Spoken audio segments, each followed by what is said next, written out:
So my first photo that I did to kind of kick off blessing plants was a picture of a nice herb and fruit salad. And so one of the things that plants do is are part of sustaining us and nurturing and nutrition.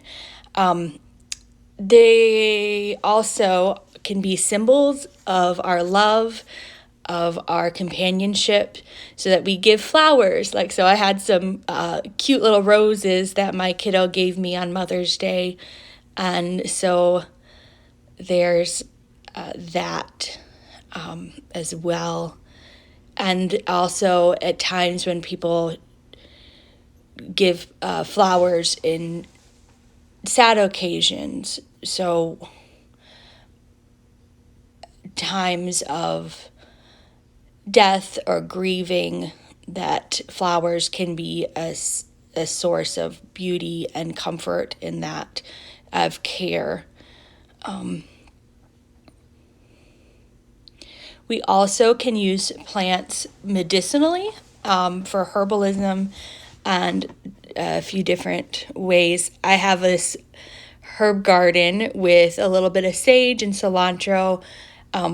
I try to grow a different herb every year. This is the first time I actually got one of my plants to come back. Before I've had to replant something new every year, but I actually got the sage to return, and then I planted new cilantro, and I think that one will come back. It had a little bit of a shock, and so I just said a little blessing for it to say, happy little cilantro, kind of in the mode of Bob Ross with his painting and his happy little trees. So, and those can bring a certain amount of help to the body, like for clarity, for help with headaches, like mint does that, help with sleeping, lavender, so a bit of medicinally and herbalism. And then obviously other folks who are more medically inclined than me use them in real medicine, bigger healing modalities than just the personal, just more than just my tea or my bath or a little something extra.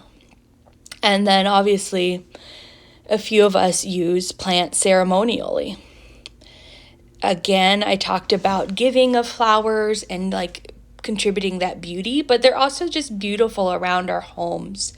And we share our lives with plants, the way that we eat them, the way that the trees breathe out and we breathe in, we breathe out and they breathe in, that we are connected and interconnected. Plants are in our clothing, in our in the cotton that we weave to cover ourselves.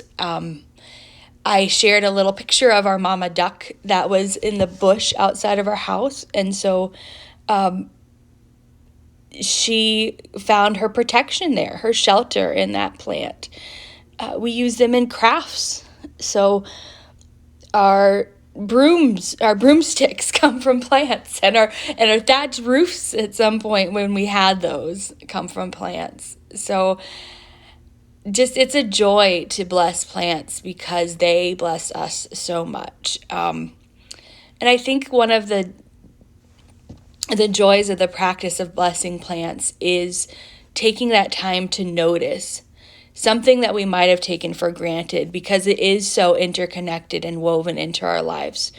So we see the smallest little dandelion that comes up through a tiny crevice, and what does that even mean? And then how complex plant life can be, and how plants are, and how they're woven into everything. Our whole earth full of life. And we want to be mindful of the earth, of this source in our home. So,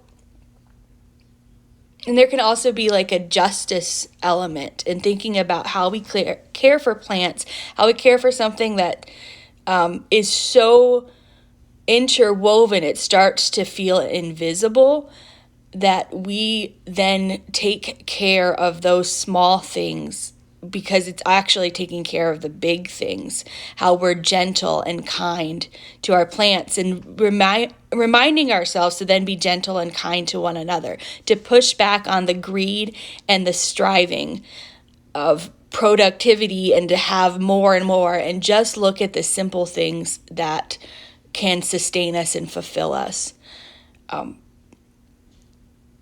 To look locally to what's available, what nature and what the earth gives, rather than just demanding more. Sometimes our plants, our gardens don't grow quite as well as we want them to. And how do we stay tender to that? How do we continue to care and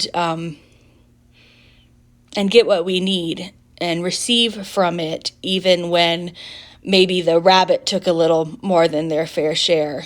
Then how do we still love and work with? How can we be grateful? So that's part of the blessing. Remember, every harvest won't be perfect. And we sit with the sad parts too. We sit with our hunger, our pests, our sharing of our gardens with the rascals, and know that we're still going to work to have enough, and that there is abundance even if there are seasons of less.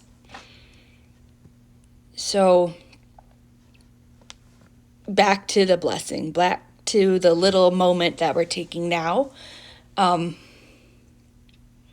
We want to go to the simple part of showing the kindness, the gratitude, the care to the plants in our lives. So more than just the thoughts, though, we're also thinking about the actions that we're taking of tending the soil, providing the water, the light, the right temperature, so that care, so that our blessing isn't just about these thoughts that we have, but also about the action. Okay.